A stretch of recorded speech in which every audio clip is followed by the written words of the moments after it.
Hablamos ahora acerca de una historia que realmente estremece y que tiene que ver con una compra-venta en redes sociales. Y claro, cuando usted ingresa a redes sociales se compra y se vende cualquier cantidad de productos y servicios. Es realmente una plataforma que no tiene límites. Y cuando hablamos de que no tiene límites, nos llevamos una gran sorpresa. Una joven pareja de padres ofreció a su recién nacida por la módica suma de 4.800 bolivianos. Como en redes sociales, dice el papá, todo funciona por oferta y demanda, nadie le pagó los 4.800 bolivianos que él pedía. Le pagaron 2.000 bolivianos y el sujeto accedió. El dinero pretendía ser utilizado para comprar un teléfono celular. Cuando hay parejas que luchan incansablemente para tener un hijo, hay quienes aparentemente no se dan cuenta del milagro de vida que tienen entre sus brazos y se dedican a realizar este tipo de acciones. Decíamos, una historia conmovedora, estremecedora, que además muestra la sensibilidad de una sargento de la policía que fue quien casualmente logró también amamantar a una recién nacida rescatada por la policía que estaba a gritos de hambre. La policía mamá logró detectar que esos gritos eran efectivamente de madre. La bebé fue rescatada por la policía, está totalmente desnutrida y se encuentra en el hospital de niños. Pero recapitulamos un poco la historia. El padre de 23 años pone a la venta a su bebé de solo 2 meses por 4.800 bolivianos. Logra venderla por 2.000 bolivianos a una pareja que tiene ya más de 50 años y que había logrado tener hijos, pero la mayoría de ellos ya estaba fuera de casa. Según la versión de la policía, los compradores pretendían ahora tener un hijo más pequeño para que los pueda acompañar en la vejez, o al menos esa es la declaración que han hecho hasta el momento. La policía ha informado de que hay 2 aprehendidos. Está aprehendido el joven padre biológico de 23 años que vendió a su hija por 2.000 bolivianos para comprarse un celular, y está también aprehendida quien pretendía ser la madre de la bebé, ya que el aspirante a papá, que no era el papá biológico, se habría dado la fuga y fue quien hizo efectivo el pago de 2.000 bolivianos. Ambos están en calidad de aprehendidos por trata y tráfico de personas con fines comerciales. Conocida la denuncia, se realizan tareas de inteligencia operativa e investigación criminal. Se ubica georreferencialmente a Faustino Colquemoy por inmediaciones de la Ramada. Se procede a su arresto. Se realiza una entrevista policial y como resultado, obviamente, él manifiesta de que era evidente de que habrían vendido a su hijo o a su hija en este caso, y que previo a eso él ya habría subido a las redes sociales ofreciendo a esta infante por la suma de 4.800 bolivianos. Y bueno, pues concluyó en la venta hacia 2 esposos, hacia la señora Carmen Condori y el señor Germán Torres Daza, que habrían comprado por la suma de 2.000 bolivianos a la infante. Asimismo, se la ha trasladado a un nosocomio al Hospital del Niño para que reciba atención médica, ya que mostraba deterioro en su salud debido a precisamente la falta de alimentación y el descuido por parte de las personas que tenían en ese momento a la infante. Los responsables de este hecho ya han pasado a conocimiento del Ministerio Público en calidad de aprehendidos. Se tienen en la actualidad 2 aprehendidos: Faustino Colquemoy, que es el padre o progenitor; Carmen Condori, que es la compradora. Se tiene como prófugos de este hecho a Germán Torres Daza, que sería el cónyuge de Carmen Condori.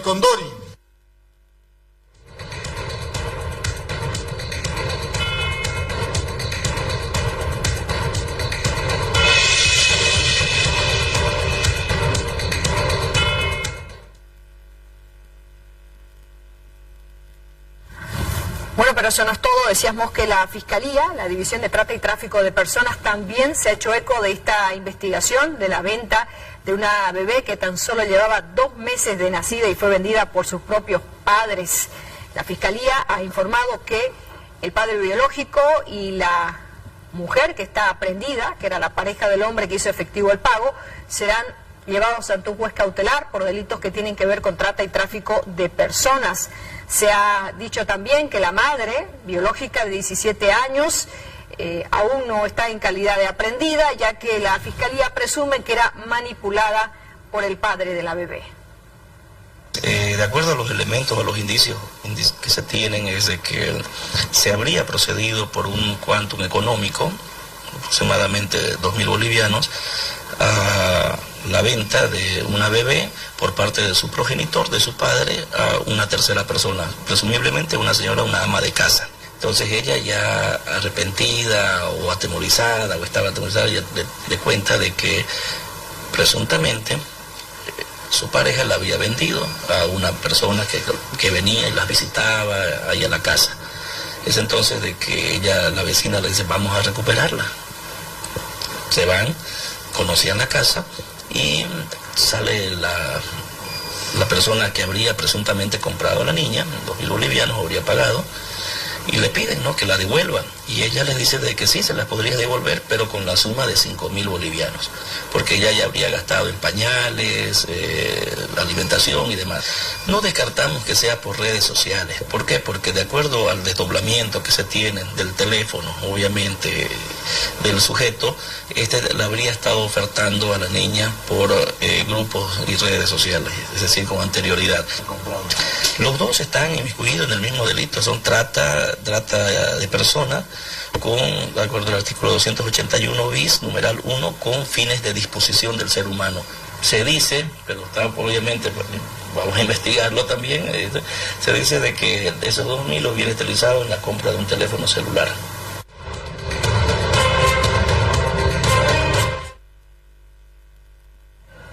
Dentro de toda esta compra de la niña, de la bebé de 2 meses, por 2.000 bolivianos, la sargento Delicia Ávila, quien recibió a la bebé y señala que trabaja desde hace 17 años en la Fuerza Especial de Lucha contra el Crimen, en su rol de madre sintió que la niña, al tenerla en brazos, que lloraba desesperadamente, estaba hambrienta. Así que esta madre decidió darle de lactar para calmar a la pobre bebé de 2 meses que presenta cuadro de desnutrición y además un cuadro de COVID-19. Se sentía la niña con hambre, desesperada, porque desde las 2 de la tarde no había comido prácticamente nada, no había tomado nada. Entonces, y peor aún, una bebé de 1 mes de nacida, entonces, ¿qué más da? Entonces, ponerle la lactancia materna exclusiva que yo tengo especialmente ahorita, entonces tuve que adoptar por esa vía, ¿no? Como toda madre, un desespero de socorrerla y de poderla ayudar. Yo le he amamantado desde el momento del operativo hasta llegar a la intervención que ha sido a través de los médicos, ¿no? Sí, tengo prenditas personales de mi bebé que lo ha dejado, además voy a elaborar alguna ayuda de manera personal a esa bebita, porque al verla y conectarme con ella le he sentido muchas necesidades. Tantas mujeres hay en el mundo que anhelan ser madres, ¿no? Buscan 1001 formas para ser madres, pero lamentablemente hay madres que realmente Dios le da el premio y el gozo y no lo saben aprovechar por X y situaciones que se dejan llevar.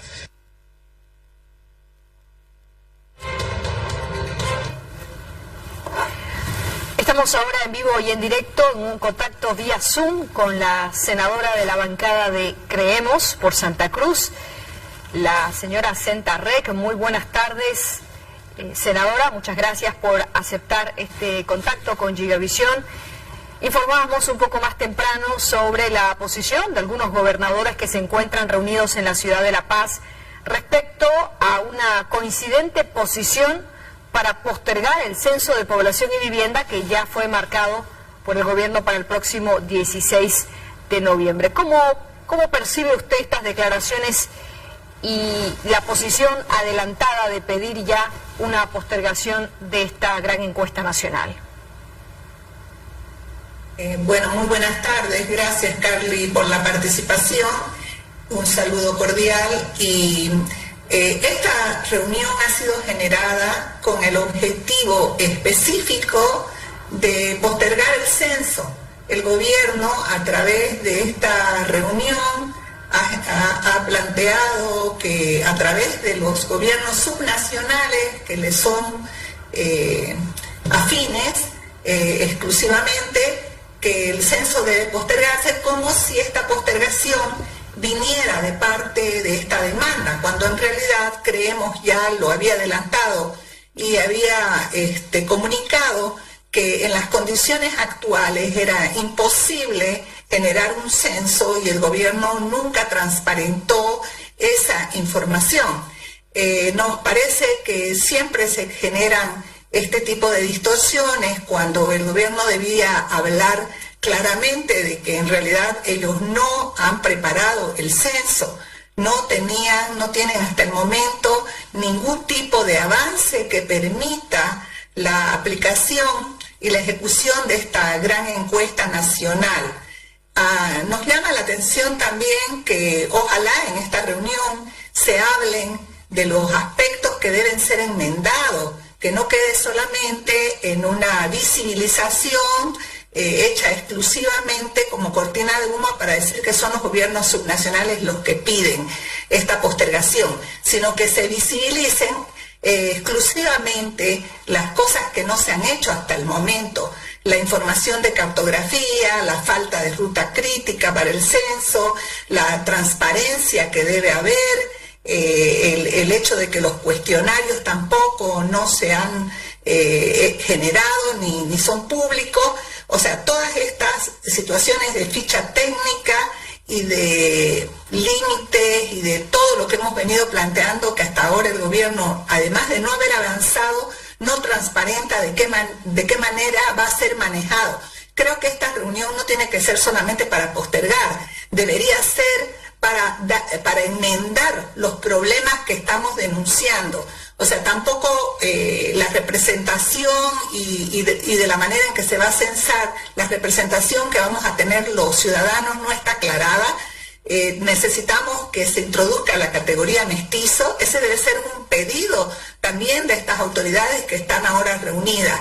O sea, no pueden estar solamente para un fin que es decir que el censo se postergue, sino por qué razones y bajo qué condiciones se retoma ahora esta ruta crítica de la posible ejecución de esta encuesta nacional. Otra cosa que también me gustaría puntualizar, Carly, es que ya se han adquirido los créditos. El gobierno ha hecho un esfuerzo grandísimo en la Asamblea Legislativa para que su mayoría, incluso la semana anterior, hemos adquirido un nuevo crédito. Hay dos créditos adquiridos, uno del FONPLATA por $40 millones, uno del BID por $100 millones, son $140 millones que se han adquirido como endeudamiento externo del país para la ejecución del censo. Lo estamos haciendo con todo este anticipo, aún sabiendo que el censo se iba a postergar.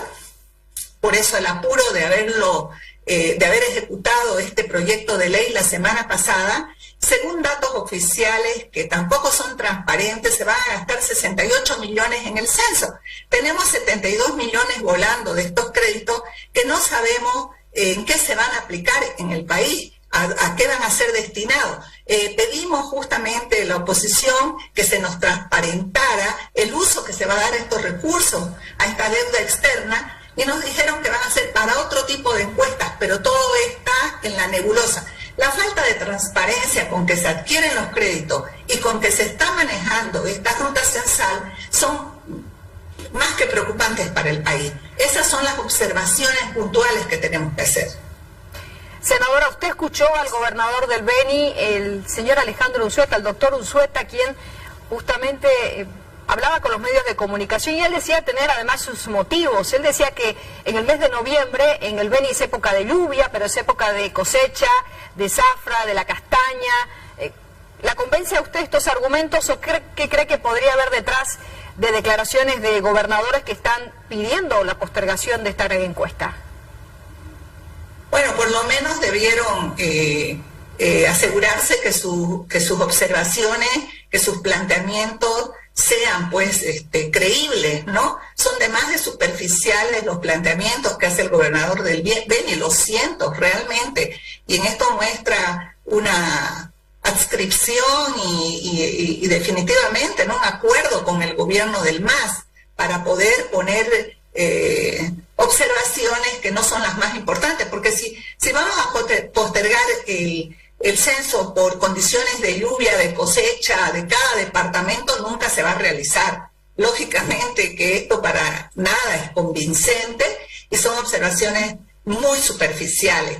En vez de justamente incidir sobre que el gobierno no avanzó en todo lo que eran los datos censales y la elaboración de todos los mecanismos para censar, la cartografía, los problemas limítrofes, la ruta crítica, el cuestionario, la ficha técnica, la falta de transparencia, vienen y nos dicen una cosa tan superficial que de verdad que es censurable que una autoridad ponga esos motivos en vez de exponer las verdaderas causales. Senadora, el gobernador de Chuquisaca, Damián Condori, refiere su argumentación en la falta de actualización de la cartografía. De muchos municipios dicen no han actualizado su cartografía. ¿Podría ser este un motivo válido? Bueno, no es verdad que no hay actualización de cartografía, pero ese es un problema de todo lo que es el Ministerio de Planificación, que tampoco ha aportado en esa situación. Esto lo venimos reclamando y no hay, y dicen que sí, que están generando la cartografía, cuando en realidad no se puede constatar ningún movimiento que sea evidente, y también entramos a observar que en el Ministerio de Planificación no se transparenta de qué manera se estaría generando esta cartografía. Esta es una observación que la han hecho todos los municipios, en realidad, sin que tenga una consecuencia y sin que se subsane hasta el momento. Lo que queremos no es solamente que se postergue, no es que se postergue el censo, sino saber de qué manera se va a trabajar de aquí para adelante, que nos garanticen que las condiciones van a ser de una ejecución de trabajo como corresponde y de la transparencia necesaria. Y también que en esta ruta censal se escuchen las observaciones justamente que hacen todos los municipios y se permita que exista la posibilidad de una información cruzada para poder avalar que estas informaciones sean fehacientes. Senadora, para concluir, decíamos que los plazos ya estaban marcados y todo apunta a que al final de este encuentro se podría anunciar al país una posible postergación. ¿Cómo cree que podría esto afectar a los plazos, tomando en cuenta de que el INE había dicho un poco más temprano, hace algunos meses, de que los resultados demoran casi un año en darse a conocer? Tenemos elecciones en un par de años, dos años y medio y un poco más. ¿Cómo avisora usted el escenario frente a regiones que están pidiendo a gritos la actualización de la población, la actualización de regalías y muchas otras demandas que pasan justamente por la realización del censo primero? Muy crítico, un escenario crítico para todos los gobiernos subnacionales y para poder cumplir con sus obligaciones y los servicios que tienen que prestar a los ciudadanos de sus municipios y de sus gobernaciones. Esto es una manera de seguir postergando un esclarecimiento y el cumplimiento de obligaciones que el gobierno viene postergando, porque sigue centralizando todos los recursos. El 70% de los recursos que se generan en las regiones los dispone el gobierno central y lo demás lo paga de mal manera, con demora y en plazos que no son posibles de que los gobiernos subnacionales los ayude para cumplir con sus obligaciones. Seguimos en la misma situación de centralización absoluta, incumpliendo el mandato de las autonomías, incumpliendo todo.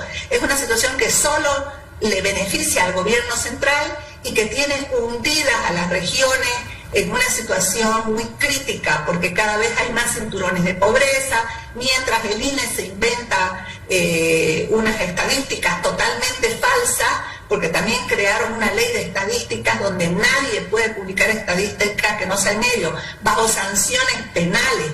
Y de esta manera es que estos gobiernos planificados, de planificación centralista, engañan a la población, engañan a los gobiernos subnacionales y se basan en estadísticas totalmente falsas para falsear la realidad y seguir usufructuando los recursos exclusivamente en el centralismo. Esto ha existido desde la URSS, es la misma forma de gobierno que tuvo la Unión Soviética, Cuba, etcétera, es propia de los gobiernos populistas. Estamos ante esa evidencia. Senadora Sentarrec, le agradecemos mucho por su posición, las observaciones que realiza usted además a los planteamientos de algunas autoridades subnacionales que están pidiendo que este censo se postergue. Muchísimas gracias por su tiempo. Nos vamos a una pausa y cuando retornemos llama la atención el hermetismo con el que se maneja un tema que involucra al ex yerno de la ex alcaldesa Angélica Sosa, el señor Juan José Dorado. La policía dice que las labores de búsqueda continúan y que el joven no será dado por muerto hasta que no se confirme